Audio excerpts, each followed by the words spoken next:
जय हिंद।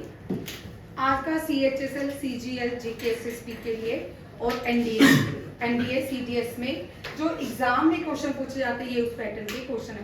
पहले आपको जीके जो आती है ना, जैसे पूछा जाता है लैंड ऑफ मिडनाइट सन किसको कहा जाता है, अब इन्हीं क्वेश्चंस को तोड़ के डाला जाता है। अभी रिसेंटली मैंने RIMC का एक पेपर देखा जिसमें एक क्वेश्चन था मिडनाइट सन किसको कहा, मिडनाइट सन कौन से पोल पे लाई करता है। ठीक है, मिडनाइट सन तो दोनों पोल्स में हो सकते हैं, देखो ठीक है। 6 मंथ नॉर्थ पोल में सन रहता है, 6 मंथ साउथ पोल पे सन रहता है। इसका मतलब मिडनाइट तो दोनों पोल्स में है 6 मंथ। बट अब यहाँ पे हमारे यहाँ पे एक निकनेम दिया जा रहा है, सब्रीक्यूज दिया गया है। लैंड ऑफ मिडनाइट सन किसको कहा जाता है? लैंड ऑफ मिडनाइट सन हम नॉर्थ पोल के आर्कटिक सर्कल, ये कौन सा है आर्कटिक, ये कौन सा है अंटार्कटिक सर्कल, अटलांटिक नहीं है, ठीक है। ये अंटार्कटिक सर्कल है और ये नॉर्थ पोल के आर्कटिक सर्कल में जो देश लाई करते हैं, जैसे कि नॉर्वेगियन को लैंड जो लोग हैं उनको लैंड ऑफ मिडनाइट सन कहा जाता है। याद रखिएगा लैंड ऑफ मिडनाइट सन। इसी तरह क्वेश्चन आते हैं लैंड ऑफ मिडनाइट सन। ये पॉइंट समझ आ गया? हम ऐसे तो हमें याद है land of rising sun, land of rising sun, इस तरह के भी क्वेश्चन आ सकते हैं। ये कहाँ पे इक्वेटर के ट्रॉपिकल जोन, ट्रॉपिकल में लाई करता है कि टेम्परेट में लाई करता है, या आर्कटिक सर्कल में लाई करता है, या फ्रीज जोन में। अब जितने भी फ्रीज, ये जो है ये कौन सा है, फ्रीज जोन है। यहाँ पे क्या रहती है, बर्फ ही बर्फ रहती है, ठीक है ना, पूरे ईयर यहाँ पे बर्फ रहती है, इसका फ्रीज जोन। जब हमारा सन नॉर्दर्न हेमिस्फीयर के नॉर्दर्न हेमिस्फीयर, जब सन की पृथ्वी जो है सन के बिल्कुल नॉर्दर्न हेमिस्फीयर जो है सन के बिल्कुल सामने लाई करती है, तब क्या होता है धरती पे, हमारे यहाँ पे नॉर्दर्न हेमिस्फीयर में क्या होता है, समर, और यहाँ पे समर होता है, साथ में क्या होता है नॉर्दर्न हेमिस्फीयर में समर जब लाई करता है, सदर्न हेमिस्फीयर में विंटर, सदर्न हेमिस्फीयर में क्या होगा, विंटर होगा, ये तो पता है, ठीक है। और इसी तरह ट्रॉपिकल जो रीजन होते हैं, जो इक्वेटर के पास कंट्रीज होती हैं, वहां पे बहुत हॉट और ह्यूमिड मौसम रहता है, हॉट और ह्यूमिड रहता है, ठीक है, याद रखिएगा। इंडिया थोड़ा सा इक्वेटर के ये आते हैं, हम ट्रॉपिकल जोन में ही है, ठीक है, क्योंकि ट्रॉपिक ऑफ कैंसर में लाई करते हैं, कहाँ लाई करते हैं, tropic of cancer 23.1/2 degree north में लाई करते हैं, याद रखिएगा। ये क्वेश्चंस भी बड़े इंपॉर्टेंट, इस तरह के क्वेश्चन पहले इसका जो NDA का पैटर्न देखने को मिला एग्जाम में, वहां पे हमने देखा करंट अफेयर तो थे ही, जो जीके थी वो इस तरह थी, ठीक है। आपने एक क्वेश्चन आया था NDA में, मैंने ब्रह्मपुत्रा का लेके, ब्रह्मपुत्रा को तो तसांगपो बोलते हैं, कहाँ पे, तिब्बत में। अब जब ब्रह्मपुत्र जब क्रॉस करती है तिब्बत को, उसके आगे उसको दिहांग कहा जाता है, यस, ये क्वेश्चन था। दिहांग ब्रह्मपुत्रा को अरुणाचल प्रदेश में कहा जाता है। इस तरह के आप जीके जो आप पूछी जा रही है, स्टैटिक जीके आपको 2 लेवल ऊपर की पूछी जा रही है, ठीक है। अगर आपको ब्रह्मपुत्रा के बारे में सारा पता होगा तो आप उसके आंसर लिख सकते हो। ऐसे तो सारों बिहार, कोसी, अगर कोसी के बारे में आपको नहीं पता होगा सब, तो आप कैसे लिख पाओगे। अगर क्या ब्रह्मपुत्रा को सारा असम बोलते हैं, जी हाँ बोलते हैं, ठीक है, ये भी बड़ा इंपॉर्टेंट क्वेश्चन है। ये सारे ही अब एक ही जीके के क्वेश्चन में सारे जीके को कवर कर रहे हैं, ठीक है, एक ही टॉपिक को पूरा कवर करके वो आपको क्वेश्चंस दे रहे हैं। इसका मतलब कि कॉम्पिटिटिव जो है वो बढ़ गया है। 2019 का जो NDA का पेपर था ना, वो आज तक का सबसे टफेस्ट पेपर, आप खुद देख लो, 19 का निकाल के NDA सबसे मुश्किल पेपर NDA था। अब CHSL में, CGL में इनमें से डेप्थ में क्वेश्चन आते हैं। कल मैंने आप सबसे क्वेश्चन पूछा कि नेशनल एम्ब्लम कहाँ लाई करता है, किसी ने नहीं दिया सिवाय सानवी RIMC के एक बच्चे ने मुझे इसका आंसर दिया, बिलो द एम्ब्लम। सिर्फ एक बच्चे ने मुझे आंसर दिया, बाकी तो सबका सेम ही रहता है। अब आज हम क्वेश्चन करेंगे नेशनल एम्ब्लम। नेशनल एम्ब्लम क्या है, ये भारत के 17 सिंबल्स हैं। कितने सिंबल्स हैं? कॉन्स्टिट्यूशन के अंदर हमने 17 सिंबल्स को एडॉप्ट किया है, जैसे कि national song, national anthem, flag, emblem, motto, ठीक है, bird, heritage, bird, heritage animal, ये पढ़ने गई इनको बोला मैम, हेरिटेज एनिमल, ठीक है, नेशनल एनिमल, ठीक है, नेशनल एनिमल। और क्या होता है? Water aquatic animal, aquatic animal. एक सेकेंड मुझे दो, ये आप इतनी लोग उतारो, ये लवन्य आगे होगी ना, मुझे उतार दिए।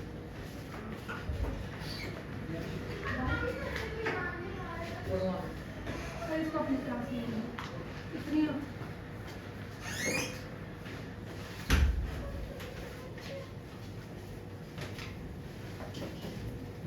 इस तरह के जो हमारे नेशनल 17 सिंबल्स हैं, हमने कॉन्स्टिट्यूशन के अंदर इनको क्या किया? एडॉप्ट किया है।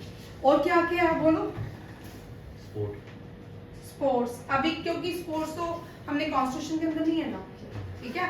अभी आज तक हमने अपने नेशनल स्पोर्ट को वो जस्टिस ही नहीं दिया जो देना चाहिए था, क्योंकि ओलंपिक्स में सबसे ज्यादा जो नाम भारत का रोशन किया वो हॉकी ने ही किया, और आज तक हॉकी को जस्टिस नहीं मिला।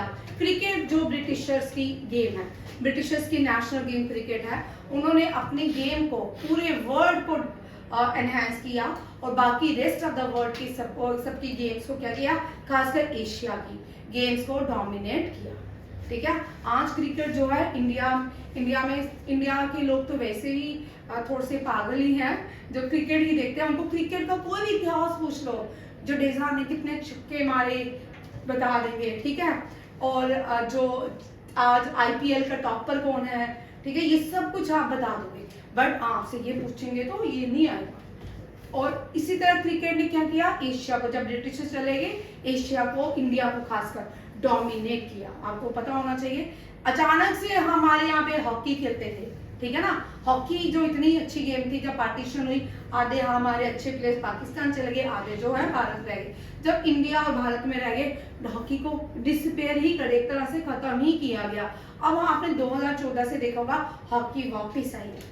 हॉकी की आप गेम्स देखते हो, ठीक है, ओलंपिक्स देखते हैं, नेशनल गेम्स देखते हैं, एशियन गेम्स देखते हैं, बड़े सारे बच्चे हॉकी की तरफ भी मूव कर रहे हैं। जो भारत की 64 कलाएं जिनको बोला जाता था, 64 स्किल्स, जिसको स्किल्स बोला जाता था, स्कूलों में पहले भारत में सिखाई जाती थी। सदियों पहले भारत में 64 कलाएं, जिनको आज अलग अलग गेम्स के नाम से जाना जाता है, ये सिखाई जाती थी। और भारत में आपने देखा होगा 2014 के बाद, कितने सालों बाद पहली बार टोक्यो ओलंपिक्स में ब्रॉन्ज मेडल भारत की हॉकी जीत के आई है। तो पाकिस्तान ने अपने गेम के साथ तो जस्टिस किया, वहां पे तो उनकी गेम कौन सी है? हॉकी। बट इंडिया ने अपने आज तक अपने गेम के साथ जस्टिस नहीं किया। हॉकी जो है इंडिया की नेशनल गेम अभी तक नहीं है, डी जूरिया में बैठी हुई है। इसी तरह बांग्लादेश ने अपनी कबड्डी, बांग्लादेश की कौन सी है? कबड्डी। और श्रीलंका और नेपाल खास खैर इतने एक्टिवेट तो है नहीं है, वहां पे वॉलीबॉल खेलते हैं, ठीक है। क्या खेलते हैं? वॉलीबॉल। ये भारत की नेबरिंग कंट्री है। और अफगानिस्तान की बुजकाशी है, और ऊपर आगे चाइना की नेबरिंग, भारत की नेबरिंग कंट्री है, टेबल टेनिस है, भूटान की आर्चरी है, और म्यांमार की चिंचोला है। ये सारी भारत की नेबरिंग कंट्रीज की क्या है? नेशनल गेम, ठीक है। स्पोर्ट्स में हमने मिलाया सॉन्ग। देख लो सॉन्ग कौन सा है, नेशनल सॉन्ग कौन सा है, ठीक है। मैं एक एक से टेस्ट यहीं से लूंगी, ठीक है। मैं नंबर काउंट करूंगी। शिव जी, शिव खड़े। सॉन्ग कौन सा है भारत का? वंदे मातरम, ठीक है। किसने लिखा?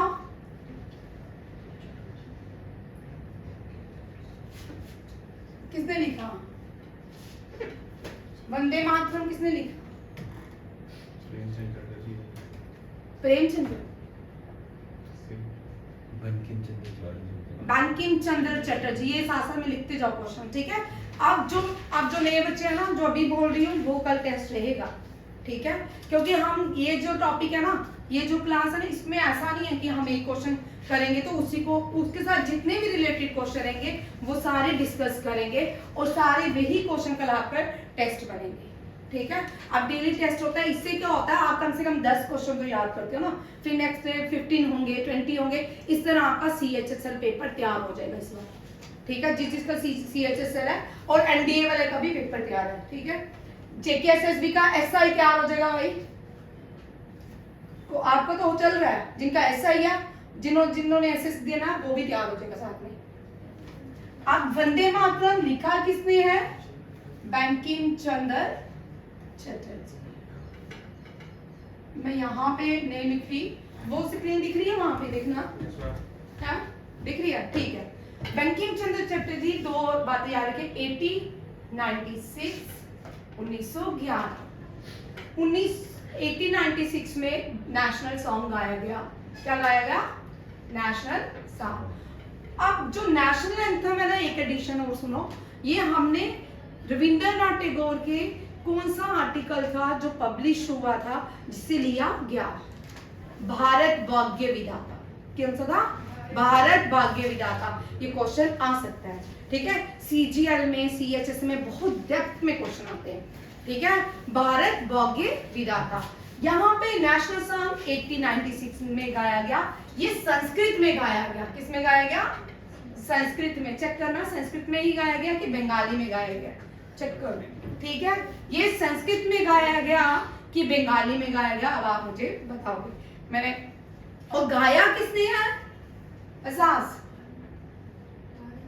हाँ, रविंद्रनाथ टैगोर ने। किसने गाया, रविंद्रनाथ टैगोर ने। अब याद रखना है, रविंद्रनाथ टैगोर ने नेशनल एंथम, नेशनल सॉन्ग गाया, और लिखा किसने है, बंकिम चंद्र चटर्जी ने। और बंकिम चंद्र चटर्जी की बुक का नाम क्या है, अनंत मठ। वेरी इंपॉर्टेंट क्वेश्चन आते हैं, ठीक है।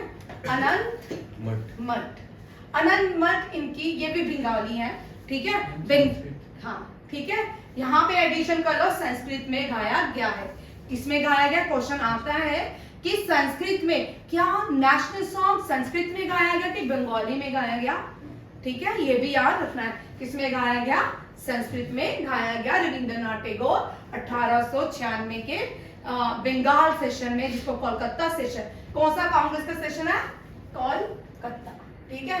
1900, आपके लिए यहाँ पे क्वेश्चन है, कल मैं डालूंगी। प्रेसिडेंट कौन थे, वाइसरॉय कौन थे, ठीक है। मैं आपको नीचे वाले के प्रेसिडेंट और वाइसरॉय बताऊंगी, ऊपर वाले के आप बताओगे। 1911 में वाइसरॉय थे, ये आप मुझे बताओगे। और इंडियन नेशनल, INC होता है Indian national Congress, Indian national Congress के प्रेसिडेंट कौन थे, ये तो इस बार इनका तो अमर कर दिया हमने इस व्यक्ति बेचारे को, और पढ़ के, क्या है, लॉर्ड हेडी, ठीक है। 1905 से 1910 तक इंडियन नेशनल कांग्रेस के प्रेसिडेंट थे। क्वेश्चन कराया मैंने, नाम बोलूं, गोपाल कृष्ण गोखले, कौन थे। आप देखो, भारत में भी गांधी जी नहीं आए, गांधी जी की एंट्री नहीं हुई है, स्वदेशी मूवमेंट हो चुकी है, पर गांधी जी की एंट्री नहीं हुई, ठीक है। गोपाल कृष्ण गोखले, इनको क्या कहा जाता है, political Guru of Gandhi, Gokhale. अब 1911 में इंडियन, ये कौन सा सेशन था, बनारस सेशन, कौन सा था, बनारस सेशन। अभी हम क्वेश्चन क्या करने लगे थे, चले गए यहाँ, ठीक है, पहले उसी क्वेश्चन को करेंगे, नहीं तो 1911 में दादा भाई नारोजी, पारसी थे, ठीक है। ये दादा भाई नारोजी जो है, इनको grand old man of India भी कहा जाता है।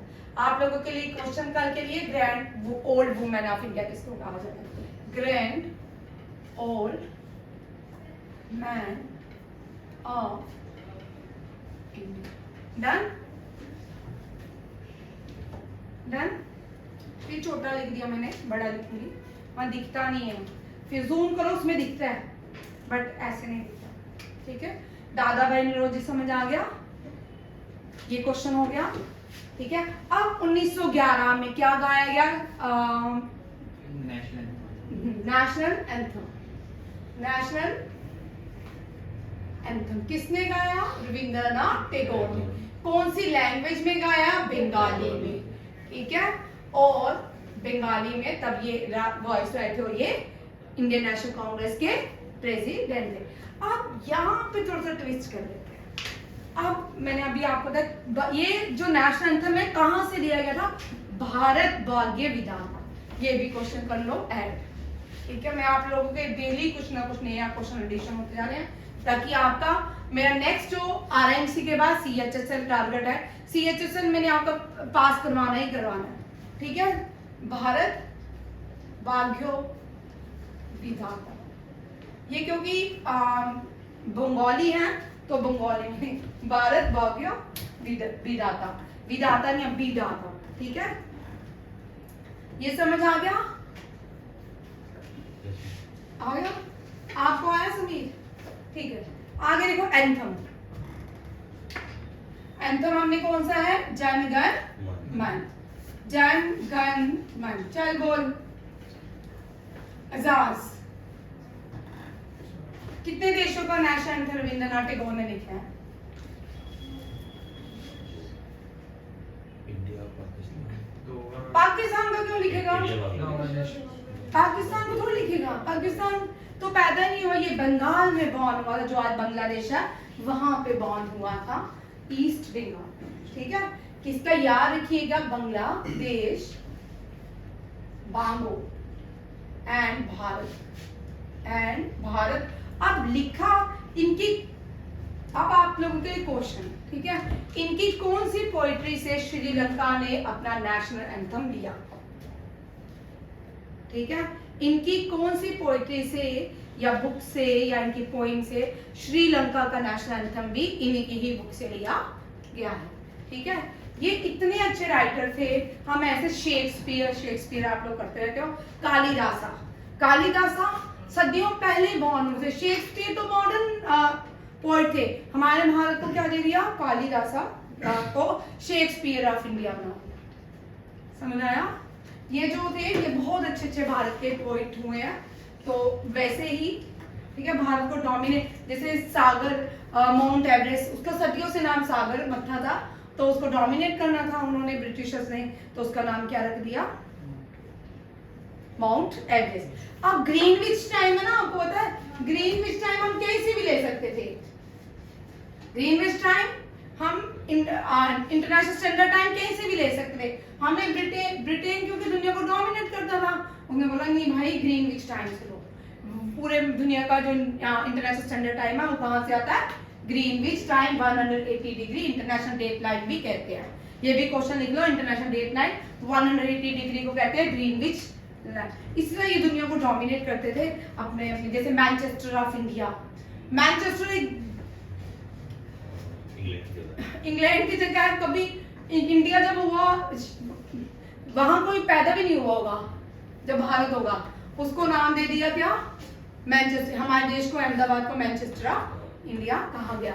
हम जितना ही फैब्रिक्स पहनते हैं ना, लास्ट ईयर आपने जिसने क्लास 4th जेकेएसएसबी एग्जाम दिया है, जो सबसे टफेस्ट एग्जाम माना जाता है जेकेएसएसबी का, उसमें एक क्वेश्चन थे कि ये वाला फैब्रिक्स महाभारत या रामायण में भी पहनते थे, ये कौन से स्टेट से आया था? समझ आ रहा है? जो 4th क्लास किसने दिया था पेपर, इतना सबसे टफेस्ट जेकेएसएसबी का पेपर था वो आपको दे रहा ना मुझे। ठीक है, अब हम जो नेक्स्ट क्वेश्चन आ रहे हैं वो एम्ब्लम है। वो क्या है? हम पहले इसको डिस्कस करेंगे फिर इसको करेंगे। ठीक है, और साथ में मोटो भी है। चलिए एक एक करके करते हैं। ये बार बार आपकी रिवीजन भी हो रही है, ये सारे क्वेश्चंस में आपको रिवीजन हो रही है भाई। ठीक है, रट गए ना? रटे? बार बार सुनने से भी आपको जब एग्जाम आएगा ना, आपने आधे क्वेश्चन सुन के ही आपको आते होंगे। मेरे बच्चे तो पहले वाले यही बोलते थे, मैम आधे तो क्लास में सुन सुन के ही हमें याद हो जाते हैं। ठीक है, हमारे पास जो जेम्स थे हमारे, उनकी बात करें, ठीक है। आप पर्ल्स हो अभी, ठीक है, देखो यार, ओ जाने दो, ठीक है, लाइट चलेगी कोई बात नहीं। आप नेशनल एम्बलम इंडिया में डिजाइन किसने किया? ये डिजाइन किया दीनानाथ भार्गव ने। किसने डिजाइन किया? दीनानाथ भार्गव ने। हमने अडॉप्ट कहां से किया? अडॉप्ट इसको किया गया सारनाथ से। कहां से? सारनाथ से। अब हम यहाँ पे क्लास रखते हैं क्योंकि लाइट चलेगी है, इसको कंटिन्यू कल करेंगे, बट आज का टेस्ट में आपको दे, ठीक है, इसको ऑफ कर दो। जय हिंद।